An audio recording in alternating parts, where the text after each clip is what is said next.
కృష్ణం వందే జగద్గురుం.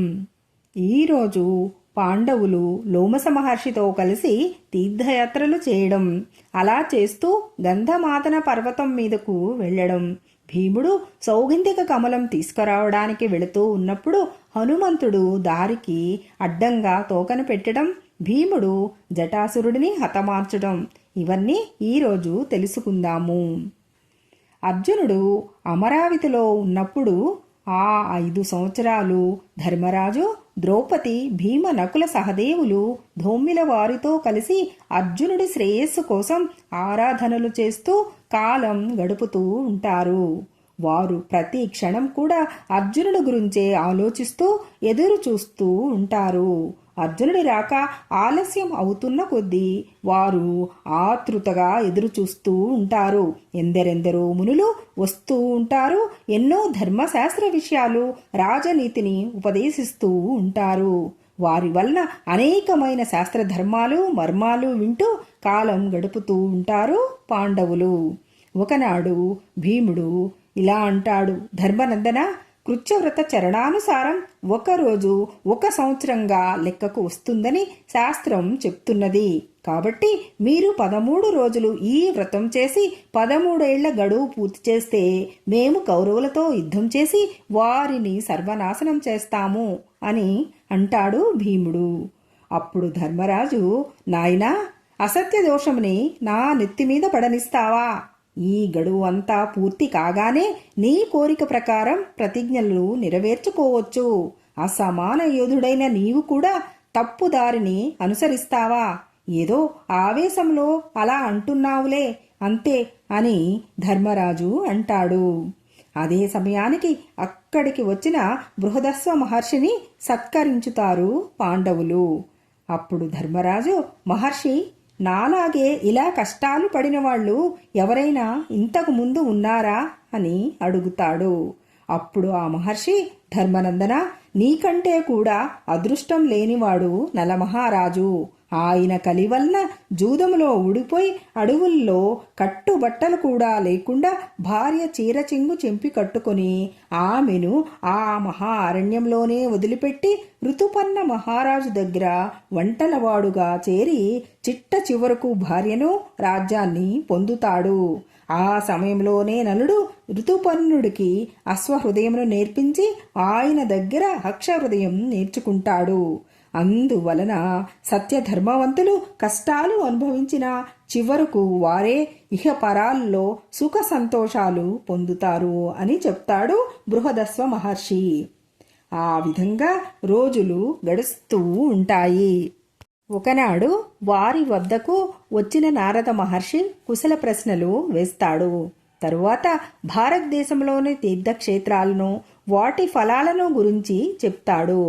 అప్పుడు ధర్మరాజు తీర్థయాత్రలు చేయాలని ఉన్నదని చెప్తాడు. అయితే త్వరలోనే ఇక్కడకు లోమస మహర్షి వస్తున్నాడని, ఆయన సహాయంతో యాత్రలు చేయమని నారదుడు చెప్పి అక్కడ నుండి వెళ్ళిపోతాడు. తరువాత కొద్ది కాలానికి లోమస మహర్షి ఎక్కడికి వస్తే అతడిని వెంట తీసుకొని ధర్మరాజాదులు తీర్థయాత్రలకు వెళతారు. ఒక్కొక్క క్షేత్ర విశేషాన్ని, తీర్థ మహాత్యమును వివరిస్తూ అగస్త్యుడి ఆశ్రమం వద్దకు వెళతారు. అక్కడ వాతాపిని అగస్త్యుడు జీర్ణం చేసుకున్న కథను చెప్తాడు లోమస మహర్షి. తర్వాత వింధ్య పర్వతం పెరుగుతూ ఉంటే దాని గమనాన్ని నిరోధించిన కథను చెప్తాడు. సముద్రాలను ఆపోసనం చేసిన విశేషము చెప్తాడు. ఋష్యశృంగ ఆశ్రమం చేరగానే ఆయన కథను చెప్తాడు. పరశురాముని క్షత్రియ సంహార కథను, సుకన్యా చవన వివాహ కథను, శిబిచక్రవర్తి విశేషాలు, అష్టావక్రుని విశిష్ట లక్షణాలు, ఇంకా దారిలో వచ్చే వివిధ దేశాల వివరాలు చెప్తూ ఆటంకం లేకుండా యాత్రను సాగిస్తూ ఉంటారు. అలా యాత్ర సాగి సాగి రైభ్య మహర్షి ఆశ్రమం దాటి ఉసీర బీజం దాటి మైనాకాన్ని దర్శించుకుంటారు. తరువాత శ్వేతపర్వతం ఎక్కి కాలశైల, కాలగుహలు దాటిన తరువాత లోమసుడు ఇక ముందు ఉన్నవి మందరాచల కైలాసగిరిలు. అక్కడ యక్షేశుడు, కుబేరుడు ఉంటాడు. 88,000 మంది గంధర్వులు, వారికి 4 రెట్లు కిన్నెరులు విచిత్ర ఆకారాలతో శస్త్రాస్త్రాలతో విహరిస్తూ ఉంటారు. అక్కడే యక్ష రాక్షసులు కూడా నివసిస్తూ ఉంటారు. అది సామాన్యులకు చాలా ప్రమాదకరమైన ప్రాంతం కాబట్టి ఇక ముందుకు వెళ్ళలేమని అంటాడు లోమస మహర్షి.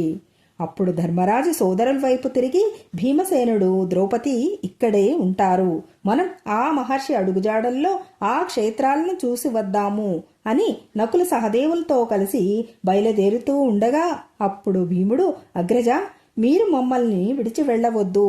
ద్రౌపది, నేను కూడా అర్జునుడిని చూడాలనే ఆతృతగా ఉన్నాము. అందువలన మీరు మమ్మల్ని కూడా రానివ్వండి అని అంటాడు. అందుకు ఒప్పుకుంటాడు ధర్మరాజు. అందరూ కలిసి గంధమాతన పర్వతం వైపు నడుస్తూ ఉంటారు.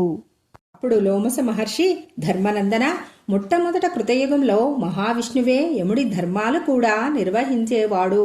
ఆ రోజుల్లో మృత్యువే ఉండేది కాదు, సృష్టి నిరంతరాయంగా సాగుతూ ఉండేది. పశుపక్షి జాతులు విపరీత సంఖ్యలో పెరిగిపోతాయి. మానవ జాతి కూడా విపరీతంగా, అంటే వర్షాకాలంలోని వాన జల్లులా పెరిగిపోతుంది. ఈ భారాన్ని మోయలేక భూమాత కుంగిపోతూ ఉంటుంది. అప్పుడే సాగర సంక్షోభం ప్రారంభమవుతుంది. ప్రాణికోటి ప్రకంపించుతుంది. లోకాలన్నీ కూడా శోకంలో మునిగిపోతాయి. భూమి 100 యోజనాల లోపలికి దిగిపోతుంది. అప్పుడు మహావిష్ణు వరాహ రూపం ధరించి భూమిని పైకెత్తుతాడు.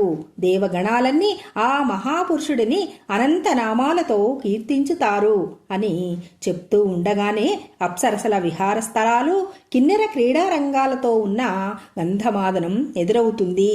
అందరూ అప్పుడు ఆ పర్వతం మీద అడుగు పెడతారు. కాని అంతలోనే పెద్ద గాలి వీస్తుంది. ఆ గాలి వేగానికి పెద్ద పెద్ద వృక్షాలు కదిలిపోతూ ఉంటాయి. ఆకాశం దుమ్ము ధూళితో నిండిపోతుంది. భూమి, ఆకాశం ఈ రెండిట్లో ఏది కనిపించదు. అంతా కటిక చీకటి.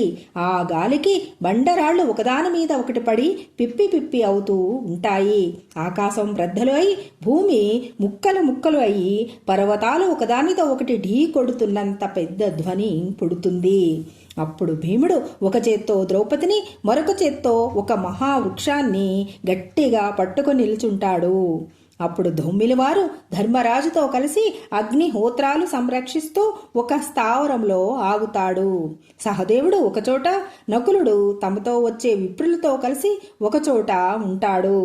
కొద్ది క్షణాల్లోనే ధూళి తగ్గిపోతుంది. గాలి వీచే వేగం కూడా తగ్గిపోతుంది.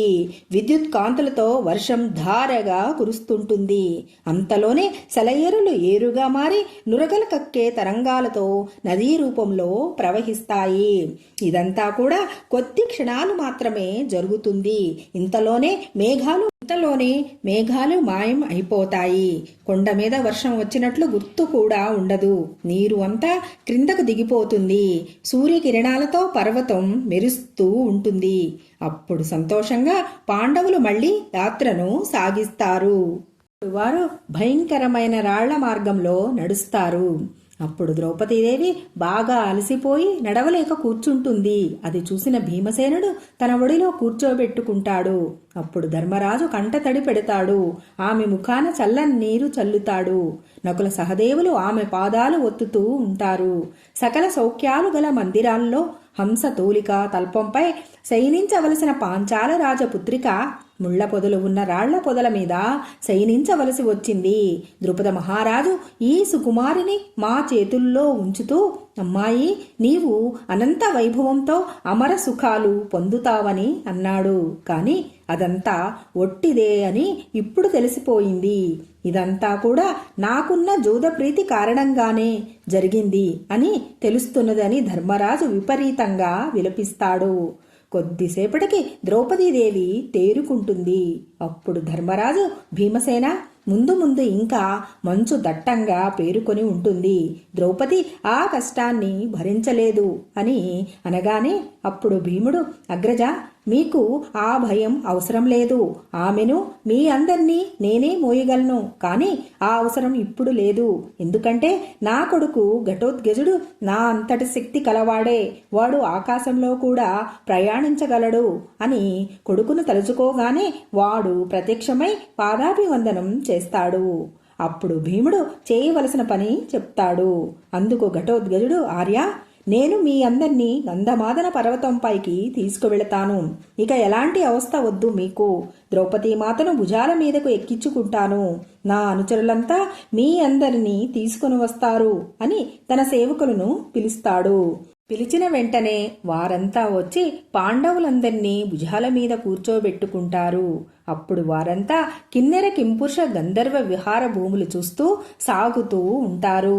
జంతువుల విహారాలు, వానర లంఘనాలు, మహిషసూకర రురుమృగ క్రీడలు, సలియేళ్లు ప్రవహించే ధ్వనులు, పుష్ప ఫలభరిత చెట్లు, లతలు, పెద్ద పెద్ద చెట్లు అన్నింటినీ చూస్తూ నరనారాయణ ఆశ్రమంకి వెళతారు. సూర్యుడి వెలుగు లేకుండానే అది కాంతివంతంగా ఉంటుంది. అక్కడ ఉన్న ఒక చెట్టు క్రింద అందరూ దిగుతారు. బంగారు శిఖరాలు ఉన్న మైనాకం అక్కడికి దగ్గరలోనే ఉంటుంది. అక్కడ విడిది చేసి ప్రక్కనే ఉన్న గంగా నదిలో స్నాన సంధ్యాదులు చేసుకుని పితృదేవగణాలను పూజిస్తారు. ఇలా ఉండగా ఒకనాడు మంచి సువాసన కల 1000 రేకులు ఉన్న పద్మం ఒకటి ద్రౌపదీదేవి ముందు పడుతుంది. ఆ వాసన ఆమెకు మత్తు కలిగిస్తుంది. ఆ రేకుల వెలుగును చూసి ఆమె ఆశ్చర్యపోతుంది. కొద్ది క్షణాలు ఆ పద్మాన్ని చూస్తూ సువాసన పీల్చుతూ భీమసేనుడు వద్దకు వెళ్లి, ఆర్యపుత్ర, మనము కామిక వనంలోని ఆశ్రమానికి ఇలాంటి పుష్పాలు తీసుకువెళ్లాలని ఉన్నది. వీటిని ధర్మరాజుకి కానుకగా ఇవ్వాలని నా కోరిక అని అంటుంది. అప్పుడు భీముడు ఈశాన్యం వైపు ప్రయాణమవుతాడు. సప్తవర్ణాల శోభతో ఉన్న గంధమాదనం ఎక్కుతూ ఉన్నప్పుడు భీముడి శరీరానికి చల్లటి గాలులు సోకి ప్రశాంతతను ఇస్తుంటాయి. ఆ వాయువు స్పర్శల్లో పుత్ర ప్రేమతో పాటు పితృప్రేమను కూడా ఆస్వాదిస్తాడు. ఎదురుగా గిరిశిఖరం మీద సహస్రదళ శోభతో సువాసనలతో సౌగంధికాలు కనిపిస్తూ ఉంటాయి. అటే వెళుతూ ఉంటాడు. ఒక్కోసారి భీముడు భీకరంగా గర్జిస్తుంటే ఆ కొండ గుహల్లో విశ్రాంతి తీసుకుంటున్న క్రూర మృగాలు అదిరిపడుతూ ఉంటాయి. అతని పదఘట్టనలకు పర్వతం దద్దరిల్లుతూ ఉంటుంది. మదించిన ఏనుగులా భీముడు సాగిపోతూ ఉంటాడు. అంతలో అక్కడ ఎగిరే పక్షులు కనిపిస్తాయి. దగ్గరలో సరోవరం ఉన్నదని గ్రహించి ముందుకు నడిచి కొలను సమీపిస్తాడు. అక్కడ ఉన్న పద్మాలను చూస్తూ సంతోషపడి కొలనులో దిగి కొంతసేపు ఈదులాడి శంఖనాదం చేస్తాడు. అది విన్న సింహాలు గర్జిస్తాయి, ఏనుగులు ఘీంకరిస్తాయి, పెద్ద పులులు గాండ్రించుతాయి, పర్వత గుహలు ప్రతిధ్వనించుతాయి. ఆ ధ్వని విని పరిసరంలో ఉన్న హనుమంతుడు తన సోదరుడు అయిన భీమసేనుడు వచ్చి ఉంటాడని అనుకుని ఆ దారికి అడ్డంగా తన తోకను చాపి పడుకుంటాడు. భీమసేనుడు మరొకసారి గర్జించుతాడు. అది విని హనుమంతుడు, నాయనా, వార్ధక్యంలో అనారోగ్యంతో ఉన్న జంతువుని నన్నెందుకు బాధిస్తావు? మానవులు దయార్థ హృదయం ఉన్నవారు అని, భూతదయ గలవారని విన్నాను అని అంటాడు. అప్పుడు భీముడు, నా దారికి అడ్డంగా ఉన్న నీ తోకను తీయి అని అంటాడు. అప్పుడు హనుమంతుడు, నేను కదిలే స్థితిలో లేను. పైగా ఈ దారి దాటి ఇంకా ముందుకు వెళ్ళడం అంత మంచిది కాదు. కాదంటావా? దాటుకు వెళ్ళు అని అంటాడు హనుమంతుడు. అప్పుడు భీముడు, సర్వ ప్రాణుల్లో పరమేశ్వరుడి అంశ ఉంటుంది కాబట్టి దాటి వెళ్ళడం ధర్మం కాదు అని అంటాడు. అయితే వెనుతిరిగిపో అని అంటాడు హనుమంతుడు. అప్పుడు భీముడు, నేను ఎవరనుకుంటున్నావు? శతయోజన విస్తీర్ణమైన మకరాలయాన్ని గోష్పదంగా లంఘించిన హనుమంతుడి సోదరుణ్ణి, వాయుపుత్రుడును అని అంటాడు. అప్పుడు హనుమంతుడు చిరునవ్వు నవ్వి తోక ప్రక్కగా జరిపి, నీ దారం నువ్వు వెళ్ళు అని అంటాడు. వెంటనే భీముడు తోకని ఎడమ చేత్తో కదపబోతాడు. కాని కదలలేదు. 2 చేతులతో పట్టుకొని కదుపుతాడు. కాని ఫలితం లేకపోతుంది. శక్తి అంతా వినియోగించినా అది కదలలేదు. అప్పుడు భీముడి కన్నులు ఎర్రబడతాయి, కనుబొమ్మలు ముడిపడతాయి, కండరాలు పొంగిపోయి శరీరం అంతా కంపించుతుంది. ఇక అప్పుడు, మహాత్మా, మీరెవరో చెప్పి నన్ను అనుగ్రహించండి అని అంటాడు భీముడు. అప్పుడు హనుమంతుడు, నాయనా, నేను కేసరీ క్షేత్రంలో వాయువుకి కలిగిన హనుమంతుడిని అని అనగానే భీముడు హనుమంతుడి పాదాలపై పడతాడు. భీముడి ప్రార్థనతో హనుమంతుడు రామకథను చెప్తాడు. నీవు సౌగంధిక పద్మాల కోసం కదా వచ్చావు. ఇదిగో ఈ దారిన వెళ్ళు. వెళ్ళగానే పువ్వులను కోయకు. అక్కడ దేవతలను ప్రసన్నం చేసుకో. ధర్మ మార్గం వదలని వారే ఇహపరాల్లో సుఖాలు పొందుతారు అని యుగధర్మాలు, ఆచార వ్యవహారాలు వివరంగా చెప్తాడు. తరువాత భీముడు కోరికపై సముద్రం దాటినప్పుడు అప్పటి తన రూపం చూపించి తృప్తిపరిచి ఆశీర్వదించుతాడు. అక్కడి నుండి ముందుకు సాగి ప్రయాణం సాగిస్తూ ఉంటాడు భీముడు. ఎదురుగా యక్ష రాక్షస రక్షితమైన సరోవరం కనపడుతుంది. జలపక్షుల ధ్వనులు వినపడతాయి. భీముడిని చూస్తూనే ఆ సరోవరం రక్షకులు అతని కులగోత్రాలను అడుగుతారు. ఈ కుబేరుడి సరోవరం అని, ఆయన అనుమతి లేనిదే ఈ సరోవరంలో అడుగు పెట్టరాదని అంటారు. పర్వతాల మీద కురిసిన వాన, ఆ నీరు చేరిన ఈ సరోవరం, దీని మీద కుబేరుడి అధికారం ఏమిటి అంటూ సరోవరంలో దిగుతూ ఉంటే వారు అడ్డు వస్తారు. వారందర్నీ విసిరివేస్తాడు భీముడు. అది విని కుబేరుడు భీముడికి అడ్డు వెళ్లవద్దని అంటాడు. ఇక అప్పుడు సౌగంధిక పద్మాలు తీసుకొని బయలుదేరే సమయానికి ప్రచండ వాయువు, కుంభవృష్టి మొదలవుతాయి. క్రూర మృగాలు, పక్షులు రోదిస్తాయి. ఆకాశం ఎర్రబడుతుంది. అంతలోనే అంధకారం ఏర్పడుతుంది. ఇలాంటి స్థితిని చూసిన ధర్మరాజు, ఘటోత్కచుడు సోదరులతో కలిసి బయలుదేరి భీముడున్న ప్రదేశానికి వస్తారు. వారందరూ అప్పుడు అక్కడే అర్జునుడి రాక కోసం ఎదురు చూస్తూ ఉంటారు. ఘటోత్కచుడు తన అనుచరులతో కలిసి తన నివాసానికి వెళ్ళిపోతాడు. ఇదిలా ఉండగా ఒకనాడు భీముడు దూరంగా అడవిలోకి వెళతాడు. ఆ సమయంలో జటాసురుడు అనే రాక్షసుడు బ్రాహ్మణ రూపంలో వచ్చి ధర్మరాజు అనుగ్రహం పొందుతాడు. అక్కడే ఉంటూ కాలం గడుపుతూ ఉంటాడు. ఒకానొక సమయంలో పాండవులను, వారి అస్త్రాలను, ద్రౌపదీదేవిని అపహరించుకుపోయే ప్రయత్నం చేస్తాడు. అప్పుడు సహదేవుడు ఖడ్గాన్ని పట్టుకొని భీముడు వెళ్లిన వైపు గట్టిగా అరుస్తాడు. అంతలోనే భీముడు వస్తాడు. వచ్చి, ఓరి కపట చిత్తుడా, నీ పూర్వులైన బకాసుర హిడింబాసురులను చేరుకో అని 5 పడగల పాము వంటి తన అరచేత్తో వాని మెడ మీద చరుస్తాడు. వాడి మెడ నరాలు బయటికి వచ్చి నేల కూలిపోతాడు. తరువాత పాండవులు అక్కడి నుండి కొంత దూరం నడిచి అరిష్టశయనుడి ఆశ్రమానికి వెళతారు. ఆ ఆశ్రమంలో వారు ఉంటూ ఉన్నప్పుడే అర్జునుడు దేవలోకం నుండి అక్కడకు వస్తాడు. వస్తూనే ధౌమ్యుల వారికి పాదాభివందనం చేస్తాడు. ధర్మరాజు భీమసేనులకు నమస్కారం చేస్తాడు. నకుల సహదేవ ద్రౌపదీదేవులను దగ్గరకు తీసుకుంటాడు. అమరావతిలో ఉన్న 5 ఏళ్లలో జరిగిన విషయాలు, విశేషాలను చెప్తాడు.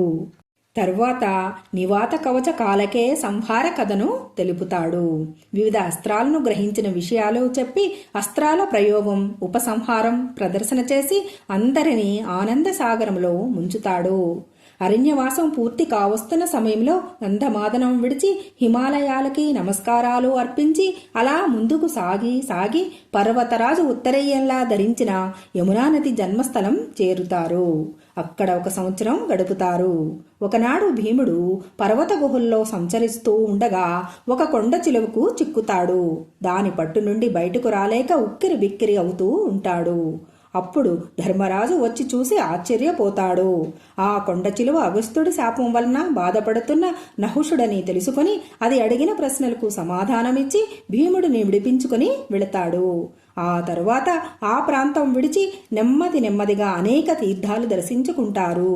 అలా దర్శించుకుంటూ కార్తీక పౌర్ణమి నాటికి కామికవనం చేరుతారు. అది తెలుసుకున్న శ్రీకృష్ణుడు సత్యభామతో కలిసి వస్తాడు. కుశల ప్రశ్నలు ముగించిన తరువాత ఆ ప్రాంతానికి మార్కండేయ మహర్షి వస్తున్నాడు అనే వార్త విని ధర్మరాజుతో కలిసి ఎదురు వెళ్లి ఆ మహర్షిని తీసుకువచ్చి అతిథి పూజలు జరుపుతారు.